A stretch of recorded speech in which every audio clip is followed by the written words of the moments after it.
En ting jeg kan love deg, så er at du kommer til å ha det fint, du også. Vet du hva, jeg synes ikke det her er noe lurt, da. Du og Aurora skal gifte dere.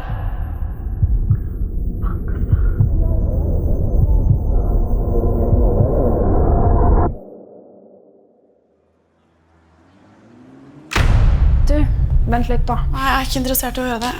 Du vet jo ikke hva jeg skal si. Du skal ikke si at du så meg sammen med Chris. Ja. Ja, jeg orker ikke å høre det. Nei, men jeg skjønner jo litt hva du går gjennom, da. Hva mener du med det? Jo, at det er litt dritt og... Tusen takk for at du prøver å bry deg, men du skjønner faktisk ingenting av hva det er jeg går gjennom nå. Du slo opp med typen din, jeg ble dumpa. Det er to helt forskjellige ting. Så derfor går du og prøver deg på typen til bestevenninna di? Vet du hva? Jeg tror kanskje du og jeg bare skal være roomies, jeg. Jeg har fått nok av det vennegreiene her. Jeg orker ikke mer. Greit. Etter utdrikningslaget til Aurora i kveld, så er vi bare roomies.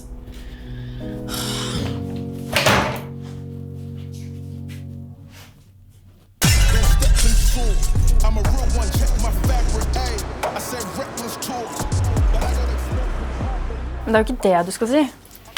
Ja, hva er det du vil at jeg skal si da? At jeg ikke trenger å dra i utdrikningslaget til Aurora. Fordi du og Iris har kranglet? Ja. Ja. Om... Det kan jeg ikke si. Jeg bare klarer ikke å være sammen med Iris og Aurora samtidig. Og derfor vil jeg at jeg skal si at du ikke skal dra på utdrikningslaget. Ja. Men altså, jeg synes du skal dra. Får ikke til noe som helst, jo. Altså, jeg synes du skal dra. Og så kan jo jeg sånn tilfeldigvis dukke opp da. Sånn hvis du trenger å unngå en litt sånn klein situasjon med Iris og Aurora. Hadde du gjort det? Det kan faktisk være litt hyggelig, altså. Hvem hadde trodd? Hva er det du gjør? Bildebevis fra første gang du var hyggelig. Wow. Nå er det teit, ikke sant? Igjen, hver gang. Bitches skal ha det fett i kveld. Kan ikke stoppe å kjøre. Som vi ender av. Kvelden er vårt festival. Flyter som en gammel sted. Ingen stress, vi blir bare skikkelig finner. Ja, da skinner tvers gjennom byen. Mine skapt seg. Pass på, det er et steg. Det gikk bra. Det gikk bra. Stopp.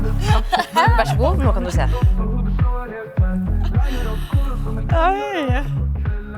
Hva jeg skal se? Ja, men ser du det ikke? Det er kubb!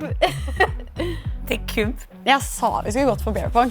Men du fortalte at Chris spurte om dere skulle være kjærester første gang dere spilte kubb sammen. Ja. Ok da, ok. Var det teit? Nei, du. Det var kjempekoselig. Men hvorfor er vi inne på Play Now? Nei, men siden dere hyret inn Ruben og Play Now til å organisere bryllupet, så var det sånn, da kan jo vi gi dere en liten gave. Så de har liksom kjøpt inn drikke, plastkopper, sugerør, alt til oss liksom. Ja, men det kan vi like. Kan vi så gruse det? Stemningen er høy, alt er litt vilt, alt er litt drøy. Telefoneringen er ring i blaffen, ingen tid for... Nei, men jeg sa at jeg skulle klare å slå dere med bind for den ene. Så skal jeg klare å slå dere med bind for den ene. Ja, lykke til. Aurora! Stopp, det her er vår G. Vi vil holde musikken så høy. Ikke så gøy, festen er drøy. Yeah, losers, team winners, team losers. That's how it is. Oi! Hva er favorittstillingen til Chris? Har dere spurt Chris om det? Jeg er faen på kanten og sånn. Nei, men det er jogge i hvert fall. Ja. Gratulerer! Thank you. Men nå må jeg tisse. Jeg blir med. Skulle ikke du også tisse, eller? Nei. Nei. Nå må jeg ikke tisse lenger, jeg. Så... Jeg følte liksom jeg kunne se det litt på deg. Synes vi bor sammen, litt sånn intuition. Intuition! Dere to har bodd sammen for lenge. Ja. Nei, hallo! Lukas, kom hit! Bli med oss!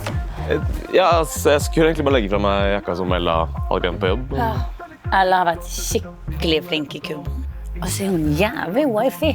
Skal ikke dere på do? Jo, kom igjen Iris! Kjapp, kjapp! Da. Jeg kommer. Chris er på vei, vi må kjappe oss. Aurora, man inviterer ikke typen sin på utdrikningslag. Jo da, det er lov helt på slutt at Chris er med.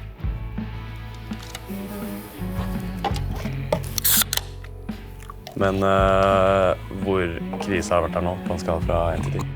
Det finnes ikke på noen skala, ass. Ja, det er såpass, ja. Men takk for at du kom. Ja, det er liksom nye greia med da. Prøve å Det litt hyggelig. Ja, for du må leve opp til det bildet du viser. Ja, stemmer. Og takk for at du inspirerte meg til å ta frem gitaren igjen. Hallo, røpte du nettopp hva greia di Plot twist. Ok, men når skal du spille for meg da? Ta det helt med ro. Men du, det litt rart at jeg her nå, ikke? Nei, Aurora sa jo at du skulle bli. Ja, vil du at jeg skal bli da? Vi trenger en ekstra på laget vårt faktisk, så hvis du har skikkelig lyst, så kan du jo bare bli. Ja, tror jeg tar det som et ja. Men du, husker du at du hatet Chris første gang du møtte han? At jeg? Ja, du gjorde jo det. Ja, men det var fordi at jeg var redd for at han skulle ødelegge for deg. Han skulle være slem, liksom. Nei, men det gjorde han jo ikke. Han hadde bare sine problemer som han måtte jobbe med. Og så skjønte ikke jeg det helt først i starten. Herregud, jeg klarer ikke å tisse. Jeg skjønte jo at det var komplisert mellom dere, men at dere liksom fant hverandre litt i det dramaet, da. Nei, det var ikke da vi falt for hverandre. Det var jo det. Ja, men, da Chris hadde det vanskelig i begynnelsen, så prøvde jeg å stille opp for han som en venn. Og det var liksom ikke passende tidspunkt for å date da. Så det var ikke for etter han hadde jobbet med seg selv at han hadde tid til meg og han som kjærester. Og at jeg faktisk virkelig ble kjent med han. Og se på oss nå har vi det så fint og trygt sammen. Og vi skal gifte oss. Det sånn livet og hverdagen skal være, det ikke? Ukomplisert og dramafritt.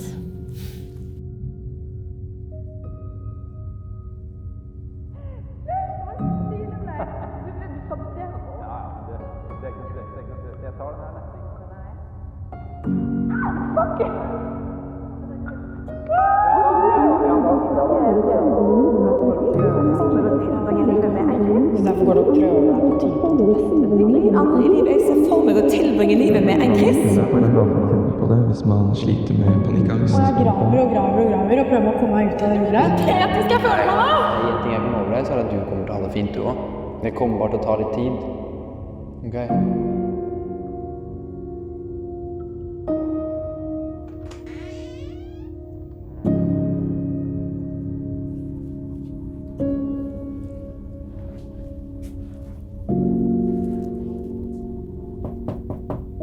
Hei du, går det bra? Hei. Du, jeg tenkte kanskje vi burde snakke om det som skjedde. Har du fortalt noe til Aurora? Nei? Vet du hva, jeg synes du skal gå til dama di, jeg.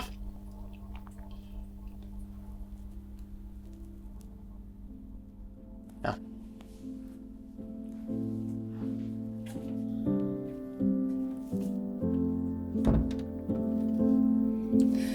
I feel the weight behind my eyes. Lean towards the color that lies within. Kan jeg legge meg? Ja, klart det. Between you and I. Right there. Jeg må bare si sorry for det jeg sa, og så håper jeg at du skjønner at det ikke handlet om meg, egentlig. Ikke tenk på det. Men Hage, er det sånn at du har følelser for Chris? Jeg trodde jeg hadde det.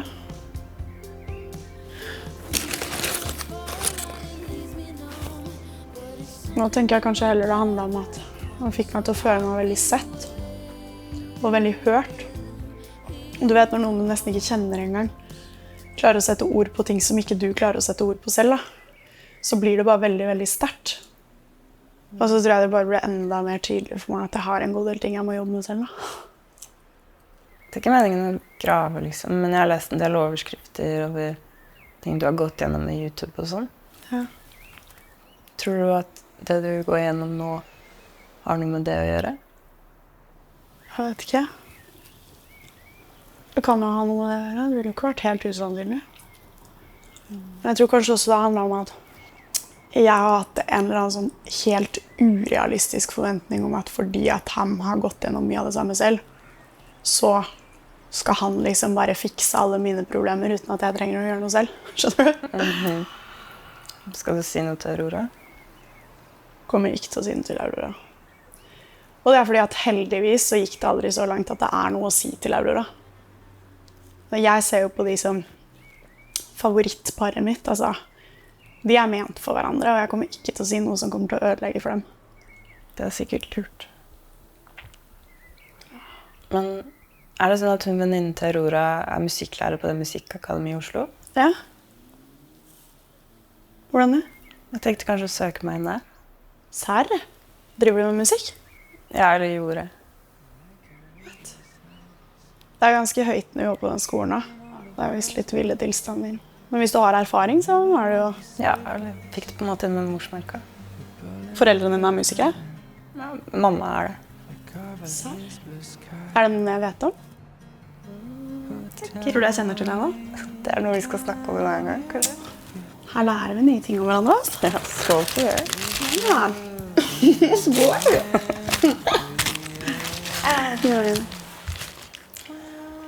Tenk deg gått en hel dag uten å tenke på Jørgen. Serr? En hel dag? Det er fordi du tenker på Lukas, jeg. Nei, gi meg. Det er det. Jeg skal bare si det.